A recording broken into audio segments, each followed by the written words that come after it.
Hello everyone. स्वागत करती हूँ आप सभी का मेरे new channel RK Hindi academics पर। कैसे हो? उम्मीद करती हूँ आप सभी अच्छे होंगे। दोस्तों बता दूं, मेरा चैनल डेडिकेटेड रहेगा आपका estate TGT PGT Hindi net JRF और अदर स्टेट जहां पर आपका हिंदी से संबंधित एग्जाम होता है उसके लिए मेरा चैनल डेडिकेटेड रहेगा। तो आज के वीडियो लेक्चर में हम डिस्कस करेंगे एस्टेट 2024 जो हाल ही में आपका कंडक्ट करवाया गया था जुलाई महीने में, यानी जुलाई 2025 में आपका जो एग्जाम हुआ था टीजीटी पीजीटी। तो आज मैं आपके सामने 2024 टीजीटी के क्वेश्चन लेकर आई हूँ विद एक्सप्लेनेशन के साथ। मैं आपको ये क्वेश्चन करवाऊंगी। देखते हैं, सबसे पहले आपका जो 91 से होता है आपका स्पेसिफिक सब्जेक्ट शुरू हो जाता है और इससे पहले आपकी साइकोलॉजी, हिंदी, इंग्लिश, आपकी हरियाणा जीके, आपका मैथ है, रीजनिंग है, ये सब सब्जेक्ट आपके जो कॉमन पार्ट होता है 90 नंबर का वहां पर पूछे जाते हैं। और 91 से आपका जो स्पेसिफिक सब्जेक्ट है, चाहे वो हिंदी है, इंग्लिश है, मैथ है, वट एवर जो भी आपका सब्जेक्ट है वो 91 से आपका शुरू हो जाता है। तो हम पेपर सोल्व कर रहे हैं हिंदी का। तो 91 का क्वेश्चन आप लोगों के सामने दिया गया है, पूछा गया है और ये एनसीईआरटी से क्वेश्चन उठाया गया है। इसमें पूछा गया है कि मेघ आए कविता में सर्वेश्वर दयाल सक्सेना ने मेघों के आने की तुलना किससे की है। यानी एनसीईआरटी में आपकी एक कविता लगी हुई है, किसने लिखी है ये कविता, ध्यान रखना है कौन से कवि आए हैं, सर्वेश्वर दयाल सक्सेना। सबसे पहले सर्वेश्वर दयाल सक्सेना जो है वो आपके तीसरे सप्तक में क्या करते हैं, महत्वपूर्ण स्थान रखते हैं। तीसरे सप्तक में याद रखना है सर्वेश्वर दयाल सक्सेना कब आते हैं, आपके तीसरे सप्तक में आते हैं। और इनका जन्म कब होता है, इनका जन्म होता है 1927 में। अगर मैं बात करूं, मोहन राकेश का जन्म होता है 1925 में, धर्मवीर भारती का जन्म होता है 1926 में और सर्वेश्वर दयाल सक्सेना का जन्म कब हुआ था, 1927 में हुआ था। कविता इनके द्वारा लिखी गई थी मेघ आए। मेघ आए कविता में जो मेघों की तुलना सक्सेना जी है वो किससे करते हैं, जो पाहुना अतिथि, गांव में जो मेहमान आता है, गांव में या शहर में जब मेहमान आता है तो उसी तरह इस कविता में सर्वेश्वर दयाल सक्सेना जी ने बताया है कि मेघों की तुलना ये किससे करते हैं, पाहुना या अतिथि से इसकी तुलना करते हैं। और ये भी बात ध्यान रखनी है कि जो आपका तीसरा सप्तक आता है वो कब आता है, आपका 1951 में आता है। अगर 1959 में क्या आता है, आपका तीसरा सप्तक आता है और 1979 में फिर कौन सा सप्तक आता है, आपका चौथा सप्तक आता है। और सर्वेश्वर दयाल सक्सेना तीसरे सप्तक में महत्वपूर्ण स्थान रखते हैं। अगला क्वेश्चन आप लोगों से पूछा गया है कि निम्नलिखित में से कौन सी रचनाएं छायावाद की नहीं है। क्या पूछा गया है कि आपके सामने रचनाएं दी गई हैं चार और पूछा गया है कि इनमें से कौन सी ऐसी दो रचना है जो छायावाद से संबंधित नहीं है। नहीं है, सत्य, असत्य, इनके ऊपर आपको ज्यादा फोकस करना है। जब आप एग्जाम हॉल में बैठते हो तो आपका जो एस्टेट होता है वो ऑफलाइन होता है, तो तुरंत नहीं, सत्य, असत्य के ऊपर अंडरलाइन कर लिया करो। पूछा गया है कि छायावाद की रचना कौन सी नहीं है। पल्लव है, परिमल है, वाणी है और शंख ध्वनि है। चार रचनाएं आपके द्वारा दी गई है और चारों रचनाएं जो है वो छायावाद के कवि हैं उनके द्वारा लिखी गई है। बट आपसे पूछा गया है कि इनमें से कौन सी रचना छायावाद की नहीं है। बात करें पल्लव की, तो पल्लव किसकी है, सुमित्रानंदन पंत की है। पल्लव कब आती है, 1928 में पल्लव आई थी। बात करते हैं प्रिमल की, प्रिमल किसकी रचना है, प्रिमल आपकी किसकी है, निराला जी की कविता है, काव्य संग्रह है। और कब आता है प्रिमिल, प्रिमिल आता है 1930 में।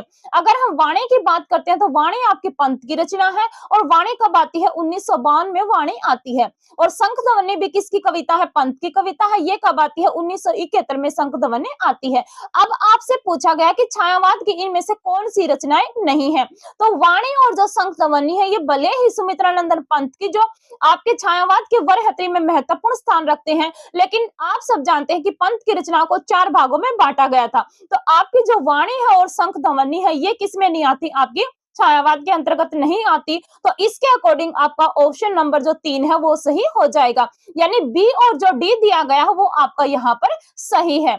अगले क्वेश्चन के ऊपर बात करते हैं कि चांद से थोड़ी सी गप्पे कविता में लड़की ने चांद के घटने या बढ़ने का क्या कारण बताया है। ये भी आपका कहां से क्वेश्चन उठाया गया है, एनसीईआरटी से क्वेश्चन उठाया गया है। चांद से थोड़ी सी गप्पे, सबसे पहले तो ध्यान रखना है ये क्या है, विधा क्या है, इसकी कविता है। क्योंकि आपका जो एस्टेट होता है उसमें एनसीईआरटी पूछी जाती है।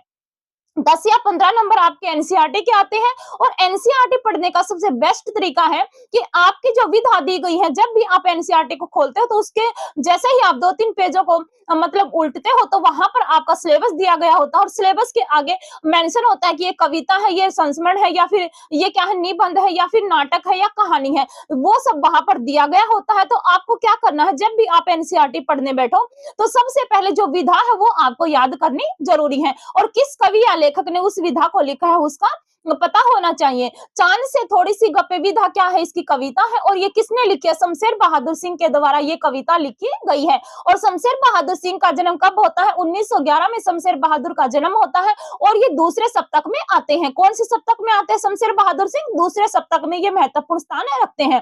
चांद से थोड़ी सी गप्पे कविता में लड़की ने चांद के घटने या बढ़ने का क्या कारण बताया है। क्वेश्चन आपसे ये पूछा गया है कि चांद से थोड़ी सी गप्पे जो कविता शमशेर बहादुर सिंह के द्वारा लिखी गई है, उसमें जो चांद है वो कभी घटता है और कभी बढ़ता है। तो इसमें 10-11 साल की एक लड़की होती है और वो सोचती है कि चांद को क्या है, एक बीमारी है। वैसे ये आपके सिलेबस में अब ये एनसीईआरटी नहीं है, क्योंकि ये बदल चुकी है, ये बसंत भाग 1 नहीं है आपके सिलेबस में। अगर मैं 6th क्लास की बात करूं, वहां पर कौन सी बुक लगी हुई है, अब आपकी मल्हार बुक को लगा दिया गया है। तो 6th क्लास की आपकी मल्हार रहेगी, और 7th और 8th क्लास की आपकी एनसीईआरटी कौन सी रहेंगी, बसंत भाग 1 और 2। तो इसके अकॉर्डिंग आपका ऑप्शन नंबर 2 यहाँ पर राइट हो जाएगा। उम्मीद करती हूँ कि आप लोगों को क्वेश्चन अच्छे लग रहे होंगे। नौकर निबंध किस व्यक्तित्व को लेकर लिखा गया था, ये भी क्या है आपका एनसीईआरटी से क्वेश्चन उठाया गया है। और नौकर क्या है, निबंध है। क्या है ये निबंध, मैंने पहले बताया है कि आपको विधा जरूर याद रखनी है। नौकर निबंध किस व्यक्तित्व को लेकर लिखा गया था, तो नौकर निबंध के केंद्र में कौन है, महात्मा गांधी जी को इस निबंध के केंद्र में लिया गया है। अगला क्वेश्चन देखते हैं, क्या दिया गया है आप लोगों के सामने। दिया गया है कि विश्व साहित्य की अमूल्य निधि तोतो चान के विषय में असंगत क्या है। यानी यहाँ पर भी क्या पूछा गया आपसे, असंगत, यानी कि जो सही नहीं है उसका आपको जवाब देना है। यह मूलतः चीनी भाषा में लिखी गई है, चीनी भाषा में नहीं, ये किस भाषा में लिखी गई है, जापानी भाषा में ये लिखी गई है। इस पुस्तक का अनुवाद कई भाषाओं में हो चुका है, ये भी बिल्कुल सही है। ये आपका कहां से क्वेश्चन पूछा गया है, एनसीईआरटी से। यह एक अद्भुत पाठशाला और उसमें पढ़ने वाले बच्चों की कहानी है, ये भी बिल्कुल सही है। आगे देखते हैं कि इस अनोखे स्कूल के संस्थापक थे श्री कोबायाशी, ये भी क्या है, बिल्कुल सही है। इस पुस्तक की मूल लेखिका पूर्वा यागिका कुशवाहा है, जो स्वयं इसी स्कूल की छात्रा थी। मूल लेखिका इसकी ये नहीं है पूर्वा यागिक कुशवाहा, ये क्या है, अनुवाद किया गया है। जो स्वयं इस स्कूल की छात्रा थी, क्या है, ये गलत है। तो इसके अकॉर्डिंग आपका ऑप्शन नंबर 1 और यानी ऑप्शन नंबर IV यानी 5वां, 1 और 5 किस में है देखते हैं, वो आपका क्या हो जाएगा, गलत हो जाएगा। तो आपका दिया गया है ऑप्शन नंबर 1 और 5 सिर्फ इसी ऑप्शन में है, तो इसके अकॉर्डिंग आपका ऑप्शन नंबर 2 यहाँ पर गलत हो जाएगा। सॉरी। अगला क्वेश्चन देखते हैं, ये आपका व्याकरण से पूछा गया है। क्या पूछा गया है कि असंगत, यानी कि यहाँ पर भी आपसे क्या पूछा गया कि इसमें से कौन सा गलत है। अलंकार संज्ञा शब्द में इक प्रत्यय जुड़ने से अलंकारिक विशेषण शब्द की रचना हुई है, बिल्कुल सही है। क्योंकि जिस भी शब्द के पीछे इक प्रत्यय लग जाता है तो वो अपने से आगे वाले जो अक्षर होता है, वर्ण होता है, उसको क्या कर देता है, वृद्धि कर देता है। तो अलंकार यहाँ पर है, इसके पीछे अगर हम एक प्रत्यय लगाते हैं तो ये क्या बन जाएगा, आपका अलंकारिक शब्द बन जाएगा। समकाल संज्ञा शब्द में इन प्रत्यय जुड़ने से समकालीन विशेषण शब्द बना है। अब यहाँ पर देखो, यहाँ पर तो इन दे दिया और यहाँ पर बड़ी ई की मात्रा दे दी। अगर ये देता ऐसे तो आपका क्वेश्चन ये मतलब जो आपका ऑप्शन है ये सही हो जाता, लेकिन यहाँ पर तो छोटी ई की मात्रा दे दी और यहाँ पर लगा दी बड़ी ई की मात्रा, तो ये आपका गलत हो जाएगा। आपसे पूछा क्या गया कि असंगत चुनिए, तो असंगत आपका यही है। आगे देखते हैं कि संचय संज्ञा शब्द में इत प्रत्यय जुड़ने से संचित शब्द की रचना हुई है, ये भी बिल्कुल सही है। क्योंकि यहाँ पर छोटी ई की मात्रा दी गई है, संचय में अगर इत प्रत्यय लगाते हैं तो क्या बन जाता है, संचित बन जाता है। और पुस्तक शब्द में ईय प्रत्यय जोड़ने से पुस्तकीय शब्द बना है, ये भी क्या है, सही है। तो इसके अकॉर्डिंग आपका ऑप्शन नंबर 2 यहाँ पर गलत है, हो जाता है। अगले क्वेश्चन पर मूव करते हैं। क्या दिया गया है कि छायावादोत्तर का जो कविता है वो विचार प्रधान काव्य है। क्या बताया गया है आपके सामने कि जो छायावाद की कविताएं आई हैं उनके बारे में आपसे पूछा गया है, क्या वो विचार प्रधान है, यानी कि छायावाद की कविताएं, सॉरी छायावाद के बाद जो कविता आती थी आपकी प्रगतिवाद, प्रयोगवाद, नई कविता, क्या वो विचार प्रधान काव्य है? बिल्कुल नहीं। उसमें कवि के निजी संवेदनाओं को अभिव्यक्त होने का अवसर नहीं मिला है। ये भी क्या है? आपका बिल्कुल गलत है, क्योंकि जो आपकी प्रगतिवाद है, प्रयोगवाद है, नई कविता है, वहां पर तो कवि ने आप अपने जो निजी अनुभव है उनको क्या किया है? अभिव्यक्त किया है। तो इसके अकॉर्डिंग आपका, यानी कि आपका अजरसन जो स्थापना दी गई है वो भी गलत है, और तर्क यानी रीजन दिया गया है वो भी गलत है। तो आपका ऑप्शन नंबर ए और आर क्या है? दोनों गलत है। ऑप्शन नंबर एक यहाँ पर सही है। पुल्लिंग शब्दों का चयन कीजिए। यहाँ पर आपसे पूछा गया कि 6 शब्द आपके सामने दिए गए हैं और पूछा गया कि इनमें से कौन सा पुल्लिंग है। देखो, जब भी आप पुल्लिंग या स्त्रीलिंग को करते हो तो आप उसको क्या क्या किया करो, जैसे कि मतलब अच्छा होती है, अच्छा होता है, ऐसे मतलब उस शब्द को पूरा कर लिया करो। जैसे कि माधुर्य, माधुर्य अच्छा होता है या अच्छी होती है? गुड़शाला अच्छी होती है या अच्छा होता है? मोती अच्छा होता है या अच्छी होती है? हतभागी, दशा और ग्रंथ। तो देखो, अब दशा अच्छी होती है ये नहीं आएगा, ग्रंथ अच्छा होता है बिल्कुल सही है, मोती अच्छा होता है ये भी बिल्कुल सही है, हतभागी क्या है? अच्छा होता है ये भी सही है, माधुर्य क्या है? अच्छा है, और गुड़शाला क्या है? अच्छी होती है। तो आपका क्या चला जाएगा? आपका यहाँ पर जो 2 और 5 दिया गया है वो आपका गलत है। तो 2 और 5 किसमें है देखते हैं। 2 इसमें दिया गया है, 2 इसमें दिया गया है। अब 5 किसमें दिया गया है? 5 ऊपर वाले में हमने एलिमिनेट कर दिया। अब आपका बचता है 1, 3, 1 बचता है, 3 बचता है, और आई भी बचता है, और वी आई बचता है। तो ऑप्शन नंबर 3 क्या हो जाएगा? आपका यहाँ पर राइट है, हो जाएगा। कौन सा चला जाएगा? आपका ऑप्शन नंबर 3 यहाँ पर सही हो जाता है। अगला क्वेश्चन देखते हैं कि निरंजन मालवीय के विषय में असंगत कथन कौन सा है? किसके बारे में पूछा गया है? निरंजन मालवीय के बारे में आपसे पूछा गया है, और पूछा गया कि कौन सा गलत है। मालवीय का जन्म 9 मार्च 1952 को हुआ था, ये बिल्कुल सही है। मालवीय ने कई भारतीय वैज्ञानिकों की संक्षिप्त जीवनियां लिखी हैं, ये भी बिल्कुल सही है। वैज्ञानिक चेतना के वाहक लेख में उन्होंने अब्दुल कलाम आजाद के जीवन संघर्ष को रेखांकित किया है। मालवीय ने रेडियो विज्ञान पत्रिका ज्ञान विज्ञान का संपादन किया है। तो आपका ऑप्शन नंबर 3 क्या हो जाएगा? यहाँ पर गलत हो जाएगा, क्योंकि इसके केंद्र में कौन है? इसके केंद्र में अब्दुल कलाम आजाद नहीं बल्कि वैकेंट जी क्या है? इस जो निबंध है इसके केंद्र में है। अगला क्वेश्चन देखते हैं क्या दिया गया है। दिया गया है कि उक्त मतलब आपसे पाठ की जो पंक्तियां हैं वो दी गई हैं, और पूछा गया कि ये किससे हैं। तुम क्या समझते हो कि वे इतने बड़े यूं ही खड़े हैं? उन्हें इतना बड़ा बनाने के लिए मेरे असंख्य बंधुओं ने अपने प्राण नाश किए हैं। उक्त वाक्य किस रचना का अंश है? आपके सामने 2-3 लाइनें दी गई हैं और पूछा गया है कि ये किस पाठ से उद्गित है। यह सबसे कठिन नहीं, पानी की कहानी, कदम मिलाकर चलना होगा, और बस की यात्रा। देखो, यह सबसे कठिन नहीं, यह सबसे कठिन समय नहीं, क्या है? कविता है, और किसके द्वारा लिखी गई है? जया जादवानी के द्वारा लिखी गई है। बस की यात्रा क्या है? हरिशंकर परसाई के द्वारा लिखा गया निबंध है, और हिंदी के सबसे बड़े व्यंग्यकार कौन माने जाते हैं? हरिशंकर परसाई जी माने जाते हैं। कदम मिलाकर चलना ये आपके एनसीईआरटी में वैसे पढ़ने के लिए दिया गया है। तो पानी की कहानी क्या है? ये एक पानी की कहानी क्या है? निबंध है। क्या विधा है इसकी? निबंध है। और ये कैसा निबंध है? कि वैज्ञानिक निबंध है, क्योंकि इसमें पानी की कहानी जो वाष्प बनकर आसमान में जाता है और फिर बादलों के माध्यम से नीचे हमारी धरती पर आता है, उसकी पूरी कहानी इसमें एक बूंद होती है, ओस की बूंद, और उसके ऊपर ये पूरा निबंध लिखा गया है। तो ये कहां से उठाई गई है? ये पंक्तियां आपकी पानी की कहानी निबंध से उठाई गई हैं। एनसीईआरटी से क्वेश्चन था। अगला क्वेश्चन भी आपका एनसीईआरटी से पूछा गया है। नौबत खाने में इबादत व्यक्ति चित्र किस पर लिखा गया है? नौबत खाने में इबादत क्या है? ये व्यक्ति चित्र है, और पूछा गया है ये किसके ऊपर लिखा गया है? जाकिर हुसैन के ऊपर है, उस्ताद बिस्मिल्लाह खां के ऊपर है, रविशंकर के ऊपर है, या उस्ताद शाहिद परवेज खान के ऊपर है? तो नौबत खाने में इबादत जो व्यक्ति चित्र लिखा गया है इसके केंद्र में कौन है? इसके केंद्र में है उस्ताद बिस्मिल्लाह खां, क्या है इस निबंध के व्यक्ति चित्र के केंद्र में है। अगला क्वेश्चन देखते हैं कि द्विकर्मक क्रिया के कथन में संगत कौन सा है? यहाँ पर जो अकर्मक और सकर्मक क्रियाएं होती हैं, क्रिया से संबंधित आपसे क्वेश्चन पूछा गया है। और वो भी किससे पूछा गया? द्विकर्मक क्रिया से। जो सकर्मक क्रिया होती है उसके दो भेद होते हैं, एक होता है अकर्मक क्रिया और एक होता है सकर्मक क्रिया। सॉरी, एक होता है एक कर्म की क्रिया और दूसरा होता है दो कर्म की क्रिया। यानी कि द्विकर्मक क्रिया के बारे में आपसे संगत पूछा गया है।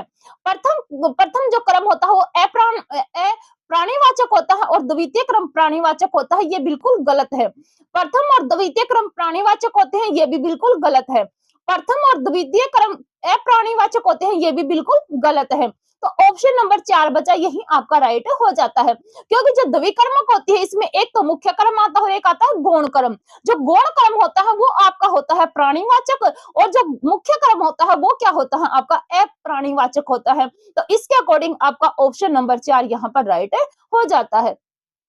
अगला क्वेश्चन देखते हैं कि आपसे पूछा गया कि निम्नलिखित पंक्तियों को संबंधित रचना सुमेलित कीजिए। एक मतलब पंक्ति दी गई है, दूसरी तरफ उसके कवि या लेखक या उनका पाठ का नाम दिया गया, आपस में आपको मिलान करना है।